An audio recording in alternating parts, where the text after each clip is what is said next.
Bonjour.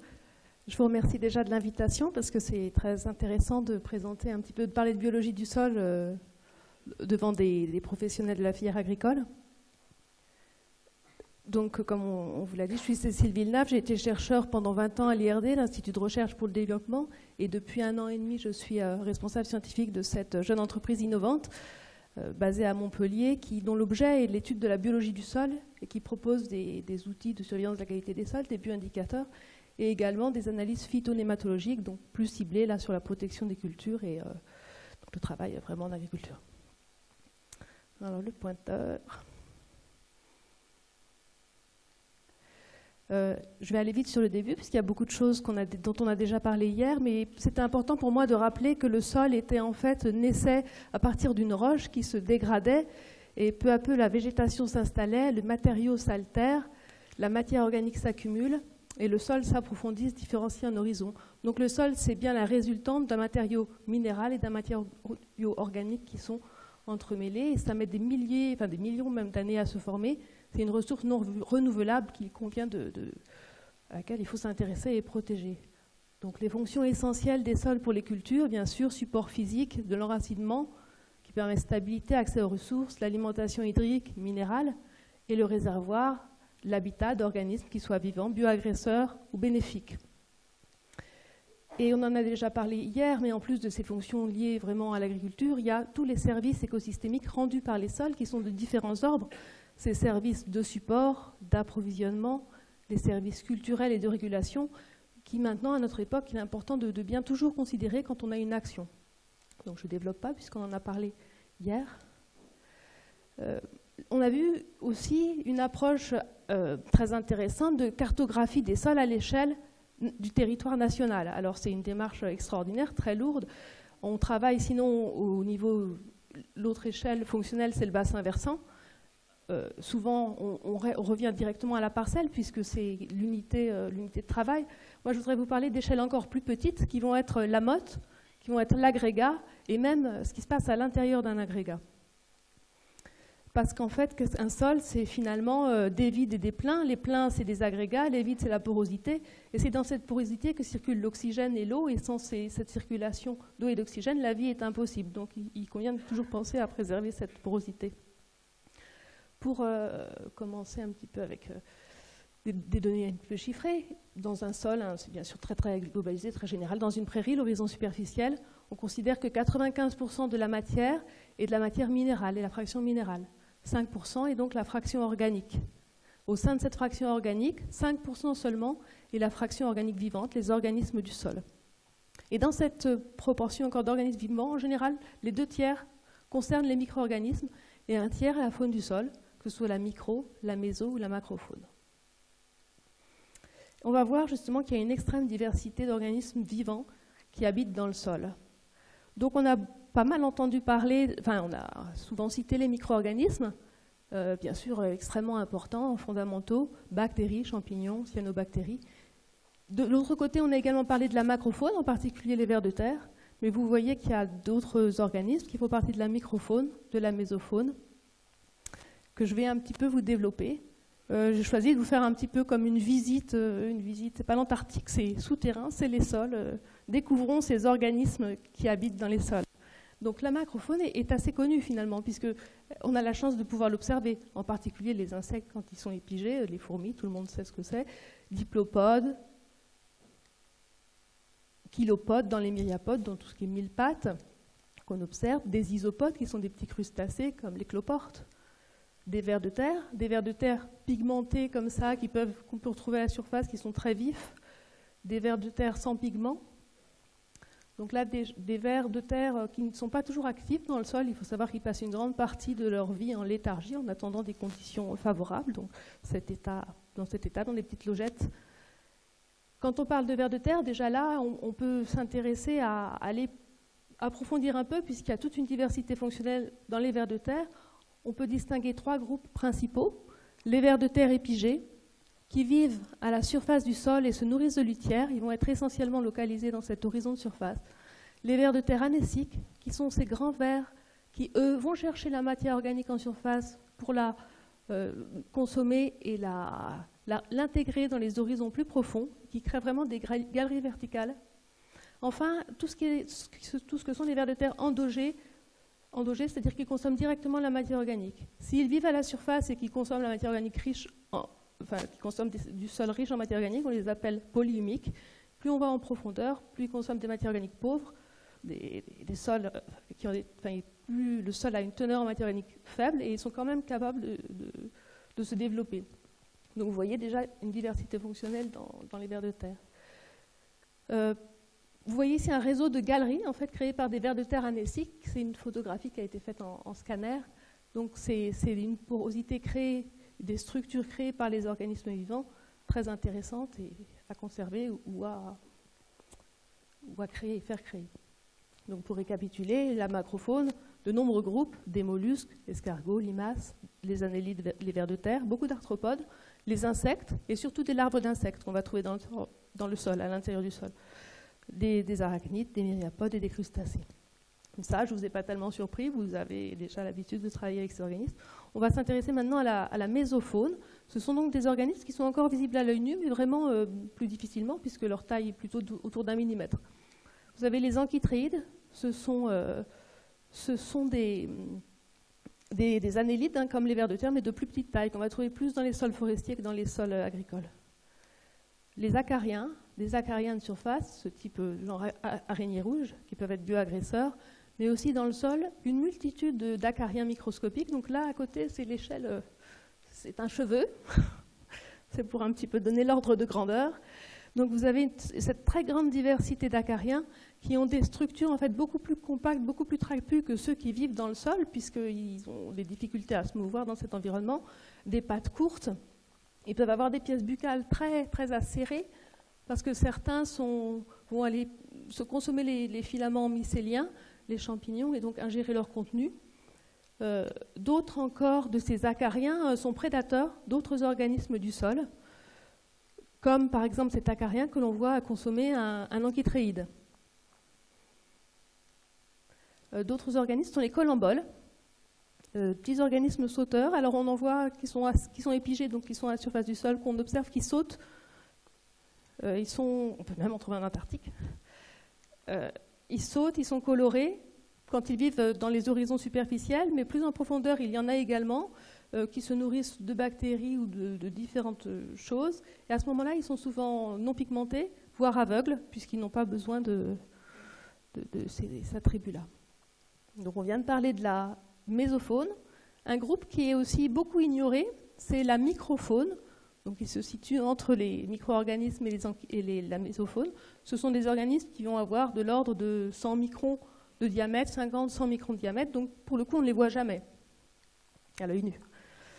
Les protozoaires, ce sont des organismes unicellulaires. Ceux-là, ce sont les protozoaires ciliés, des amibes, extrêmement abondantes aussi. Et ces protozoaires sont, avec certains nématodes, les principaux régulateurs du compartiment microbien. Ils consomment ces bactéries, peuvent même parfois sélectionner les bactéries qu'ils consomment, donc ils vont être vraiment contrôler la structure de ces communautés. Des amibes à tech, donc toujours dans le monde du microscopique, des protozoaires flagellés, c'est le flagelle qui leur permet de se déplacer dans l'environnement à queue, donc toujours se souvenir que ces organismes-là vivent dans le film d'eau qui entoure les particules de sol, donc pas de film d'eau, pas d'activité biologique pour ces organismes. Des rotifères, qui sont de la même taille, qui consomment des algues ou des bactéries. Et les nématodes, alors un groupe extrêmement diversifié. Là, les nématodes qui vivent libres dans le sol, on voit un nématode, celui-là, donc ce sont des organismes vermiformes microscopiques. Celui qu'on voit là, il fait environ 2 mm de long. On voit qu'il y en a des beaucoup plus petits. Hein. Donc même à l'échelle d'un groupe, on peut avoir des grandes diversités morphologiques. Nématodes, on pense en agriculture tout de suite à nématodes phytoparasites. Dont voilà un spécimen, et ces nématodes phytoparasites sont pourvus d'un stylet, comme cet autre spécimen. Donc le stylet, c'est cette sorte d'aiguille, comme une aiguille de seringue, hein, qui va aller piquer la racine des végétaux et sucer le contenu des cellules et potentiellement créer des dégâts plus ou moins irréversibles. Mais il n'y a pas que ces nématodes phytoparasites dans le sol, et ça c'est le message que je tiens à vous faire passer. Il y a par exemple des nématodes comme celui-là, là c'est la cavité buccale d'un nématode prédateur. prédateur d'autres organismes du sol et en particulier d'autres nématodes. Comme on voit, donc ici c'est sa mâchoire, c'est des dents. Hein. Il peut ingérer directement d'autres nématodes. Donc la vie du sol est une jungle. D'autres nématodes, là c'est la tête d'un nématode qu'on va appeler omnivore, qui peut consommer différentes choses dans le sol. Lui, il a une lance protractile avec laquelle il va percer d'autres organismes et pareil, ingérer le contenu. Ça peut être là des petits acariens, des colamboles ou d'autres nématodes, des protozoaires. Un groupe important également, ce sont les nématodes fongivores.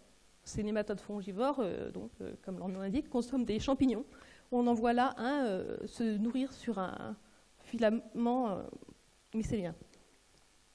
Et le dernier groupe dont j'ai déjà un petit peu parlé, ce sont les nématodes bactérivores. Ces nématodes consomment les bactéries et ils ont parfois, pas toujours, mais comme on voit ici, des structures céphaliques complexes avec des excroissances dont on pense que leur utilité est en fait d'avoir accès à certaines bactéries qui sont en biofilm à la surface d'agrégats ou à l'intérieur d'agrégats.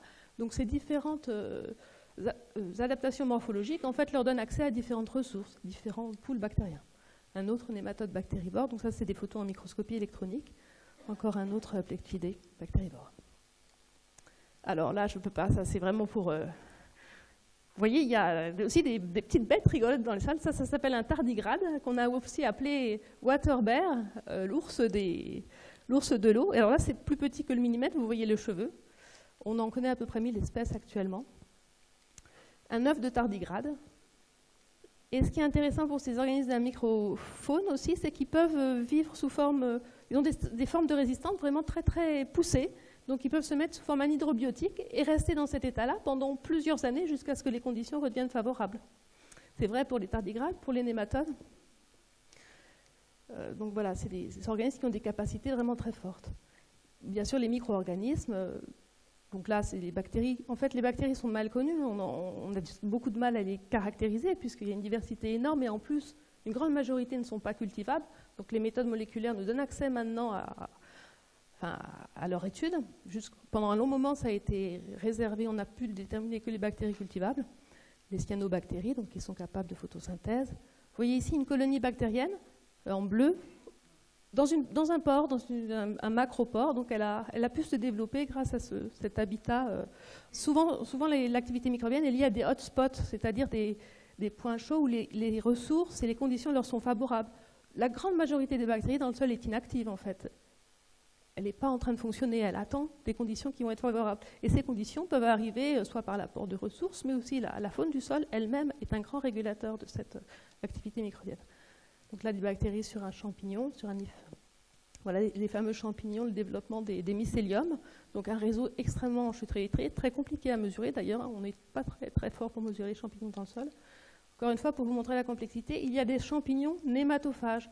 Certains champignons forment des lassos qui vont aller emprisonner les nématodes et les digérer, les consommer, les tuer. Des micro-organismes bénéfiques, les rhizobiums, qui forment des symbioses avec la racine et forment ces nodules dans lesquels qui permettent à la plante d'utiliser de l'azote que la bactérie fixe, l'azote atmosphérique. L'autre symbiose importante, ce sont les symbioses mycorhiziennes, ecto- ou endomycorhizes, qui vont par le développement du mycélium, permettre à la plante d'améliorer sa nutrition, en particulier sa nutrition en phosphore. Pour vous remettre ce monde de l'infiniment petit sur une échelle, en haut, là, vous avez 1 mm, donc notre cheveu, un petit fragment de cheveu, le nématode, qui est donc à l'échelle quelques dizaines de microns de diamètre, l'hyphe fongique, les amibes, donc les protozoaires, et puis là, des bactéries, des colonies bactéries. Donc vous voyez que si on regarde vraiment dans les tout petits, il y a encore une très grande diversité. Donc comment qualifier la qualité biologique d'un sol? Il y a plusieurs paramètres à en prendre en compte, cette diversité d'organismes. Ensuite, l'abondance des organismes qui va être mesurée par la densité et la biomasse. On parlera également du rôle des organismes dans les fonctions du sol, leur fonctionnalité, les interactions entre organismes du sol. Donc abordons un petit peu le point quantitatif. En termes de macrofaune, dans les sols, on trouve de l'ordre de plusieurs centaines d'individus par mètre carré dans un sol qui fonctionne normalement. Les organismes de la micro et de la mésofaune, c'est plusieurs millions par mètre carré. 1 million de nématodes par mètre carré, c'est tout à fait classique, c'est tout à fait normal. Hein. On en a des fois 10 millions. Donc ce sont des abondances très élevées. Et en ce qui concerne les micro-organismes, là, c'est l'ordre du milliard par mètre carré. Si on regarde les biomasses considérées, donc je vous ai tout à l'heure déjà dit que les micro-organismes avaient en général la biomasse la plus élevée. Les bactéries représentent à elles seules environ 2500 kg de carbone, là on est par hectare. Les champignons, seulement 500 kg de biomasse. C'est des ordres de grandeur, hein. Il y a une extrême variabilité en fonction des sols, des usages, etc. Les protozoaires, 250 kg. La faune du sol, de 100 à 5000 kg. Donc 5 tonnes de vers de terre des fois à l'hectare. On dit qu'en prairie, souvent la biomasse de vers de terre est équivalente ou supérieure à la biomasse des herbivores qui exploitent cette prairie. En termes de diversité taxonomique, parce que pour l'instant j'ai juste parlé des grands groupes, mais je ne vous ai pas dit combien il y avait d'espèces dans chacun de ces groupes. Là, si on est dans un sol, par mètre carré, si on commence à aller plus gros, on va avoir 10 à 12 espèces de vers de terre. On peut avoir une quinzaine d'espèces de diplopodes, par exemple. Les acariens peuvent être encore plus divers, de 40 à 500 espèces. Les colamboles, de 60-80 espèces. Les nématodes, jusqu'à 90 espèces. Les protozoaires, 60 espèces. Et quand on parle des micro-organismes, là, on change d'échelle, hein, on se met au gramme de sol, sinon on ne peut plus compter. Et on a déjà, on estime 4000 génotypes bactériens dans un gramme de sol. Et 2000 espèces de champignons. Donc des choses considérables. Et on parle du sol comme une des dernières frontières biotiques de l'univers, enfin de la Terre au moins. La première étant les canopées des forêts tropicales, la deuxième ce sont les grands fonds sous-marins et la troisième ce sont les sols. Parce que finalement on a mis très peu d'énergie par rapport à la biodiversité qui existe pour la connaître et l'explorer et la caractériser. 25% des espèces décrites sur Terre sont des habitants du sol. Et pourtant, encore, le sol contient une diversité méconnue. Si on regarde les organismes de grande taille, les isoptères, les fourmis, on connaît, c'est une échelle logarithmique, on connaît à peu près 50% des espèces. On n'a plus que 50% d'espèces à décrire. C'est quand même déjà ça. Hein. Et si on va dans les petits organismes, on voit que là, on ne connaît que quelques pourcents des espèces. Ça veut dire que 95% de la biodiversité de la microfaune est inconnue et à l'heure actuelle n'a pas été encore décrite. Voilà, donc quand même les organismes bienfaiseurs, on y vient. Le message que je voudrais vous faire passer, c'est qu'il y a des organismes bénéfiques ou agresseurs pour les végétaux dans la plupart des groupes taxonomiques. Il n'y aurait pas un groupe qui contiendrait tous les méchants et d'autres. Vraiment, il y a des micro-organismes pathogènes, bactéries, champignons. Là, c'est une illustration en culture légumière du fait que parmi tous ces différents bioagresseurs, champignons en particulier, ils peuvent avoir des spectres d'autres très variés, donc être spécialisés ou non. Certains vont poser des problèmes sur de nombreuses cultures, alors que d'autres, finalement, ne vont être responsables ne vont causer un risque sur des cultures très particulières. Dans les bioagresseurs, dans la macrofaune, on trouve essentiellement des insectes et larves d'insectes, mais également des myriapodes, des mollusques. On trouve globalement actuellement que les ravageurs peuvent être en recrudescence parce qu'il y a plusieurs raisons possibles. D'abord, il y a une réduction des moyens de protection par le retrait de nombreuses molécules qui sont maintenant interdites par les directives européennes. Il y a aussi des modifications des modes d'apport. On faisait des traitements en plein auparavant, maintenant c'est des traitements plus localisés, voire des traitements sur les semences. Les modifications des pratiques aussi, quand on met en place il y a des pratiques qui favorisent la biodiversité, donc qui favorisent aussi celle des bioagresseurs, comme par exemple certains récipients. Donc il y a beaucoup de choses à prendre en compte simultanément. Dans les bioagresseurs, on trouve aussi beaucoup d'acariens et beaucoup de nématodes. Donc, je vous ai déjà dit que ce n'étaient pas tous les nématodes, mais quand même, les nématodes phytoparasites sont très abondants et très diversifiés. C'est un peu sur ce point que je veux insister avec vous, c'est de dire encore une fois, il n'y a pas un nématode phytoparasite, c'est une grande diversité et il faut l'étudier en tant que tel, sinon on ne peut pas aborder la question. Il y a des nématodes phytoparasites qui restent perpétuellement à l'extérieur du sol, on les appelle ectoparasites.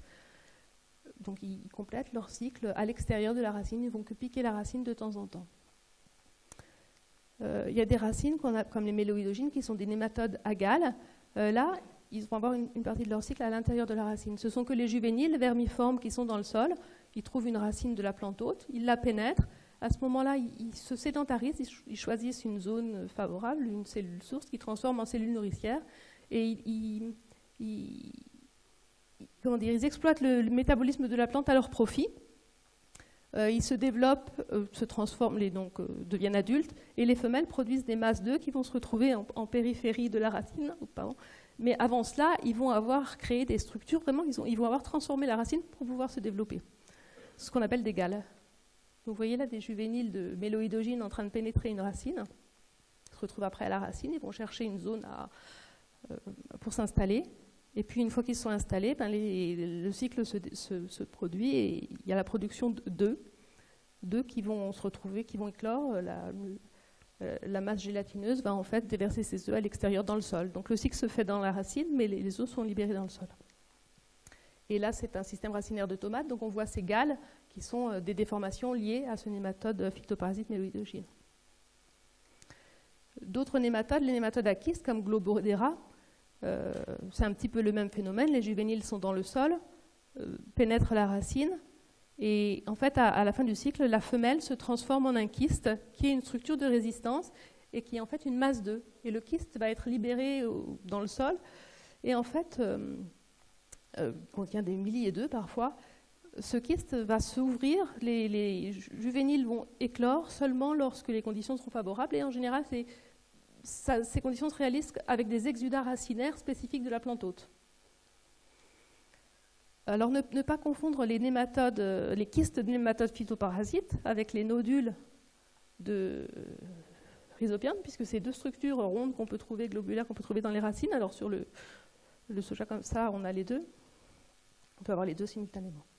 Donc, en général, on conçoit, on se dit, je fais de la pomme de terre, mon problème c'est Globodera, Osteinkiensis, parce que c'est l'espèce majeure. Mais en fait, il n'y a jamais une espèce seule, même si je ne sais pas si on le voudrait, parce que ce ne serait pas beaucoup mieux, mais il y a plutôt toujours un cortège d'espèces, un peuplement diversifié. Il va y avoir une douzaine d'espèces de nématodes phytoparasites qu'on va pouvoir trouver parasitant la pomme de terre. Et de même pour toutes les cultures, comme la betterave, le maraîchage en tomates, méloïdogynes, coexistent en général avec au moins 5 autres espèces. Et vous voyez que, quelle que soit la plante, que ce soit le pain maritime, également 30 espèces en milieu tempéré ou en milieu tropical. Donc jusqu'à présent, quand les molécules étaient très efficaces pour lutter contre les nématodes, on avait une solution en fait, qui était l'éradication. Ce n'est pas très durable comme technique, il faut trouver d'autres solutions. Et on se rend compte en fait que par la gestion de la structure des communautés de nématodes phytoparasites, on a des pistes pour contrôler ces dégâts potentiels sur les cultures. Par exemple, là c'est un exemple d'études réalisées au Sénégal dans les années 2000, enfin 1999, où on voit que sur le mil, on a en fait des peuplements de nématodes où seulement 2 espèces coexistent, alors que dans la jachère, en fait, c'est des cycles culture-jachère là-bas. Donc, quand on arrête la culture et qu'on remet en jachère, on a des communautés plus complexes qui se développent et apparition d'espèces qui vont modérer en fait, la pathogénicité des espèces présentes également sur le mil. Donc, on voit dans une expérience ici où on a utilisé du sol stérilisé, donc on a détruit les nématodes phytoparasites. On voit que le sol de la parcelle de mil et le sol de la parcelle de 8 ans de jachère ont les mêmes potentiels, on va dire, productifs sur cette biomasse de mil. Si on utilise le sol non stérilisé, le sol infesté, en fait, le sol de mil, avec cette communauté, et le sol de jachère avec cette communauté, on voit que les dégâts sont moins forts, en fait, avec la communauté complexe, avec la communauté simplifiée. Donc l'accroissement de la richesse spécifique n'affecte pas forcément la production végétale, au contraire. Je clôt la parenthèse des bioagresseurs pour vous parler plus des fonctions des organismes et également les fonctions positives. Donc les principales fonctions clés réalisées par les organismes du sol sont d'une part la conservation ou la création de la structure du sol. Là, les organismes qui sont concernés sont plutôt les macro-invertébrés et les micro-organismes et les racines parce qu'elles y contribuent également. Micro-organismes parce qu'ils vont sécréter des polysaccharides qui vont permettre la création d'agrégats, et les macro-invertébrés comme les vers de terre par la création de déjections. En fait, ils sont vraiment des ingénieurs physiques de l'écosystème. Ils modifient, ils déplacent et ils modifient les éléments. Par ces modifications sur la structure, il y a également une régulation des processus hydrologiques, puisque c'est ce qu'on a vu, ils régulent les vides et les pleins, donc il y a une porosité, une macroporosité qui peut être modifiée. Les points également très importants, enfin fondamentaux, c'est la décomposition de la matière organique. Donc on a beaucoup parlé des micro-organismes, mais si on mettait que des micro-organismes dans un sol, seulement, bon, il leur faudrait quand même beaucoup de temps pour venir à bout de matière organique, de feuilles, de végétaux, ils y arriveraient, hein, mais ils ont quand même besoin, il y a quand même d'autres organismes qui interviennent en amont et qui leur sont très utiles. Ce sont les décomposeurs primaires qui fragmentent ces résidus végétaux, les décomposeurs secondaires, et ces microrégulateurs de la microfaune et de la mésofaune qui vont, avec les micro-organismes, réaliser cette dégradation de la matière organique qui va se transformer, bon là, d'une part en humidification, une partie qui s'humifie, une partie qui se minéralise, et donc la mise à disposition d'éléments nutritifs pour des plantes s'il y en a en présence. Une fonction importante, ce sont également les régulations des échanges gazeux et la séquestration du carbone. Là, c'est encore les mêmes organismes, macro-invertébrés, micro-organismes. Par cette formation de structure, en fait, dans ces turricules, par exemple de vers de terre, il y a une séquestration du carbone, la dynamique du carbone est ralentie, donc on a comme ça des potentiels d'amélioration du stockage de carbone par l'activité de la faune du sol. Et de même, une régulation des émissions de gaz à effet de serre. On a parlé des effets sur le contrôle de la croissance de la plante, donc des effets positifs, hein, les symbioses racinaires, qu'elles soient liées au rhizobium ou aux mycorhizes, les effets négatifs avec les bioagresseurs, rappelez ici, nématodes, phytoparasites, insectes et larves d'insectes, rhizophages et bactéries et champignons de la rhizosphère. Et une action importante, c'est l'action de régulation sur les parasites et les maladies. En fait, ces organismes de la microfaune et de la mésofaune ont un potentiel de régulation des populations de micro-organismes et dans ces micro-organismes, des populations de bioagresseurs qui sont présents. Le rôle de dépollution des sols est essentiellement réalisé par les micro-organismes. Il faut savoir que les bactéries, on a entendu parler hier du chlordécone qui n'arrive pas à être décomposé par les bactéries, mais en fait il y a très peu de molécules qui ne sont pas décomposées. Du fait des transferts de gènes, les bactéries sont capables de synthétiser de nouveaux gènes et donc de réaliser de nouvelles fonctions, et ça arrive relativement vite en fait sur des molécules même qui n'existaient pas. Donc c'est quand même un pouvoir très important contre ces organismes. Ça peut être également des sources de nourriture, de médicaments, enfin ils ont un rôle dans la chaîne trophique complète. Voilà, donc pour conclure ce point, il y a 4 grands groupes d'organismes du sol. Il y a les ingénieurs chimistes, oui, il faut s'en souvenir, les micro-organismes, c'est un des groupes fondamentaux. Puis il y a 3 autres groupes, les micro-régulateurs, nématodes et protozoaires, qui vont vraiment driver ce compartiment microbien. Les fragmenteurs, micro-arthropodes, saprophages, amphitrhéides, vers épigées, insectes. Les ingénieurs physiques de l'écosystème, vers de terre, termites, fourmis, qui, eux, ont la capacité de former, par la formation de structures biogéniques, de vraiment modifier leur environnement physique en plus. Donc 4 grands groupes. Je vais aborder la notion de résistance et de résilience. Admettons qu'un sol a une fonction à un niveau donné, il lui arrive une perturbation. Qu'est-ce qui se passe? Il perd sa capacité à réaliser cette fonction, plus ou moins. Et cette perte-là, plus ou moins grande, ça va être sa résistance. Si la perte est faible, il a une bonne résistance. Et après, il a une capacité à revenir, à restaurer la fonction du départ au bout d'un certain temps. Ça, c'est la résilience. Elle peut être faible, comme dans cet exemple, ou elle peut être forte. Et en fait, la diversité des organismes du sol elle permet, grâce à une certaine redondance, ce qui a l'air d'être une redondance fonctionnelle, d'améliorer la résistance et la résistance. Mais en fait, ces organismes ont des niches légèrement différentes, légèrement décalées, et de ce fait, quand les conditions changent un peu ou beaucoup, il en reste une proportion qui est capable de, elle, se multiplier à ce moment-là dans ces conditions changeantes. Si on les a supprimées, s'il n'y a pas de diversité, on va voir que ça pose des problèmes. Donc c'est cette loi écologique forte qui est l'assurance écologique. C'est que la biodiversité, elle a un rôle à jouer pour l'aide à la productivité, fertilité, santé des plantes, mais également dans la stabilité, cette résilience et cette résistance. Et c'est ces 2 composantes en fait qui vont constituer la durabilité de l'écosystème et de l'agrosystème également. Donc la biodiversité, c'est l'assurance à court et à moyen terme du potentiel du sol. Alors, beaucoup d'organismes, très diversifiés, très abondants, de nombreuses fonctions, et en plus, ils interagissent.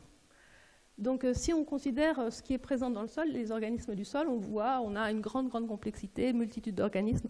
On aimerait bien y voir un peu plus clair. Donc, tout ne peut pas se remettre sous forme de relations trophiques, mais les relations trophiques sont quand même un outil et existent, et donc sont quand même utilisables pour comprendre un peu mieux le fonctionnement des sols. On voit là une chaîne trophique où on a les ressources, les matières organiques vivantes ou mortes, des consommateurs primaires, bactéries, champignons, nématodes phytophages, consommateurs secondaires, colamboles, nématodes bactérivores, fongivores, amibes, etc., niveau secondaire, tertiaire. Qu'est-ce qui se passe quand on a une diversité réduite? En fait, on va avoir des sols qu'on va appeler conductifs, où les niveaux d'interaction biologique et de régulation sont faibles. Le fait qu'il n'y ait pas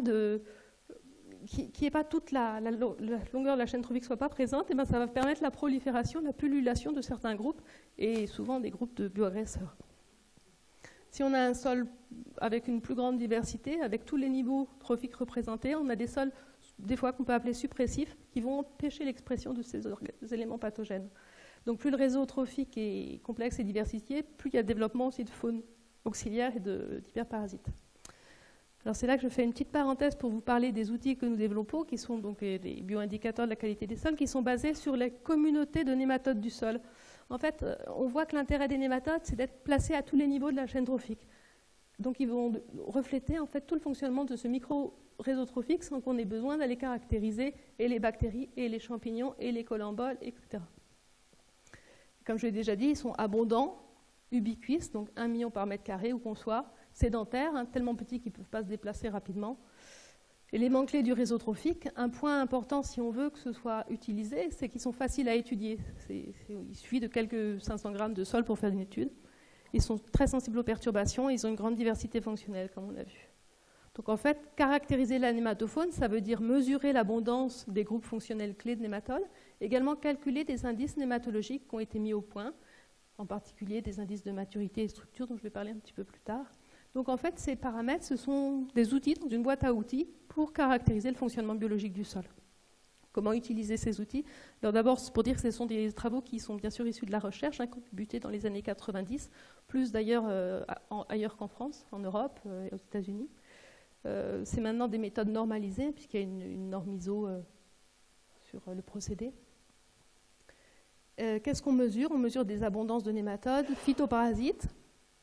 Et si on parle de phytoparasites, on a vu qu'il fallait aller peut-être pas assez dans le détail, mais qu'il fallait aller jusqu'au genre, jusqu'à l'espèce, parce que chacune des espèces a des plantodes différentes, et donc le risque est dépendant des espèces. Donc là, on ne peut pas tellement quantifier des idées de seuil, on ne peut pas donner de seuil général sur les nématodes phytoparasites, parce que ça dépend des plantes, ça dépend des genres. Mais dans le détail, on connaît mieux ces choses-là.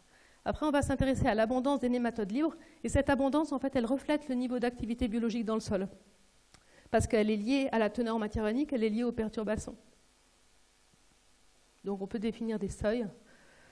Ce qui est intéressant aussi, c'est des indices nématophoniques qu'on appelle indices de structure et indices d'enrichissement, qui sont calculés en fait à partir d'abondance, je ne vais pas rentrer dans le détail, mais d'abondance relative de différents groupes fonctionnels, des nématodes qui sont indicateurs de conditions basales, de conditions vraiment écosystèmes simplifiés, et des espèces indicatrices d'enrichissement du milieu et des espèces indicatrices de conditions matures. Donc tout ça, ce n'est pas les phytoparasites, c'est tous les autres.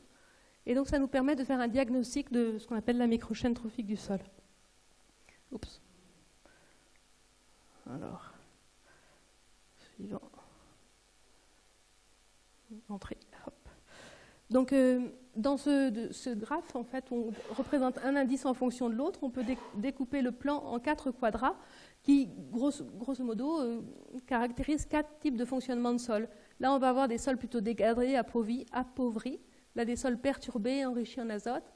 Là, des sols plutôt matures, où on va trouver les sols suppressifs. Donc voilà, on peut caractériser des grands fonctionnements de sol.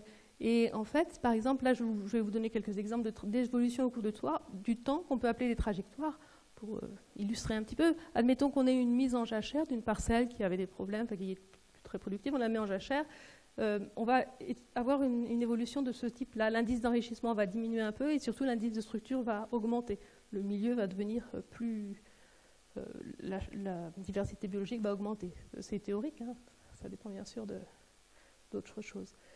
Si on fait une fertilisation minérale importante, on va avoir, très souvent, on observe très vite une augmentation de cet indice d'enrichissement. Autant la jachère, c'était une échelle de temps de quelques années, hein, ça ne va pas aussi vite, autant là, un enrichissement, ça va être de l'échelle de 1 à 2 mois où on va avoir cette réponse. Une défriche du forêt, on passe d'un sol dans ce quadrat-là à un sol ici. Si on met en culture une forêt, ça très rapidement. Le labour d'une prairie permanente, ce genre de trajectoire.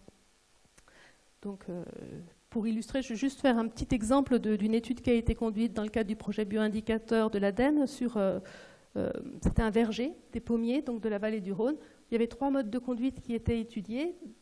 Mode de conduite raisonné, donc agriculture raisonnée plus fertilisation minérale, verger biologique, donc produits phytosanitaires biologiques et amendements organiques, conduite économe, faible apport d'intrants phytosanitaires et fertilisation minérale, et 2 variétés de pommes. Économe, ça veut dire qu'ils attendaient, ils allaient sur le terrain, et s'il y avait si vraiment le problème était perceptible, ils traitaient. Donc, pour vous illustrer un petit peu les résultats qu'on peut obtenir, on voit que là, les nématodes phytoparasites, en fait, il y a surtout un effet de variété. La variété Ariane et la variété Smoothie, c'est 2 variétés qui ont des sensibilités différentes à la tablure et du fait qu'ils reçoivent des nombres de traitements plus ou moins importants. Le Smoothie en recevant plus. En fait, donc, le sol de Smoothie a subi plus de traitements phytosanitaires et en fait, on voit que les nématodes phytoparasites sont plus abondants. Ils sont en fait moins bien régulés par les autres organismes du sol. En ce qui concerne l'ensemble des autres nématodes, là on a un effet plus du mode de gestion, du mode de conduite. L'agriculture biologique et la variété ariane étant celle qui permet la plus forte abondance de ces nématodes-là, donc ça indique une activité biologique importante dans ce système-là.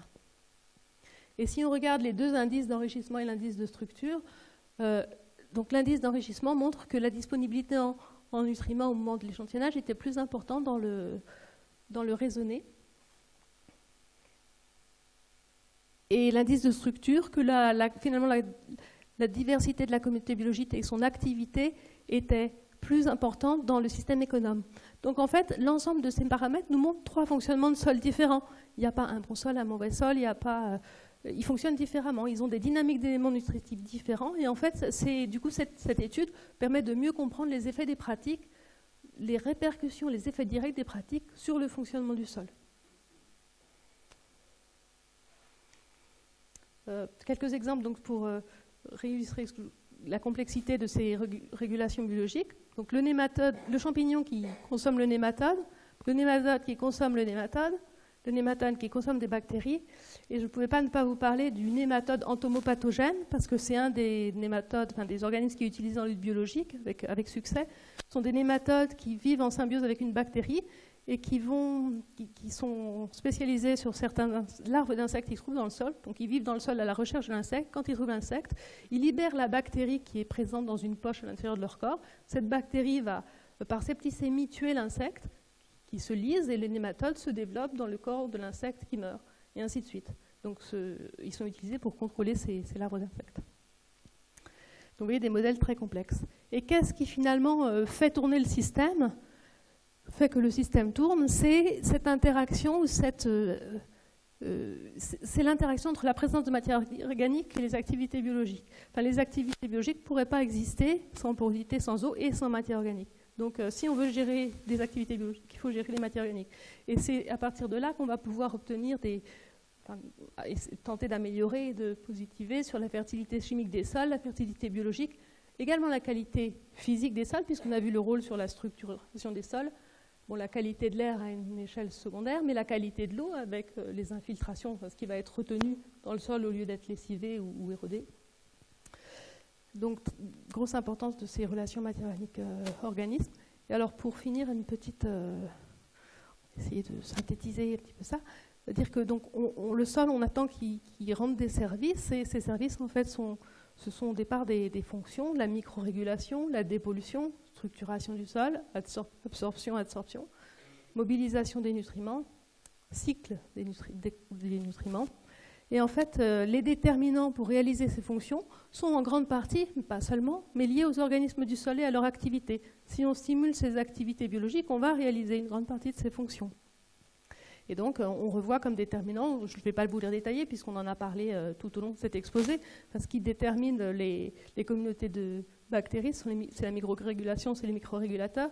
La dépollution, on va l'obtenir avec les ingénieurs chimiques, bactéries et champignons.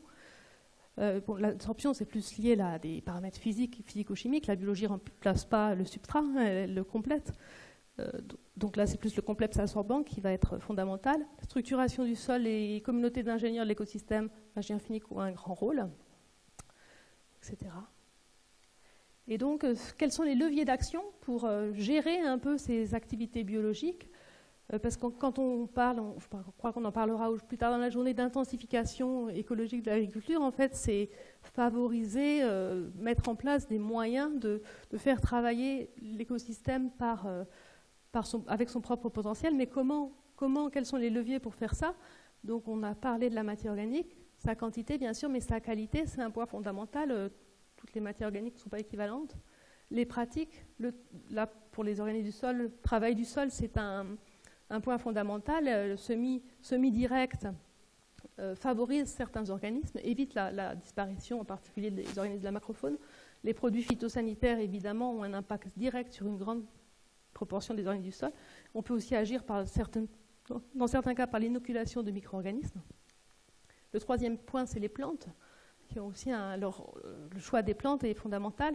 On voit du cas le plus simple, le génotype qui peut apporter quelque chose, et après des choses plus compliquées comme la rotation dans le temps, mais les associations aussi dans l'espace, que ce soit des associations légumineuses graminées ou des associations plus complexes comme l'agroforesterie, arbres et plantes annuelles, également la présence de plantes de couverture.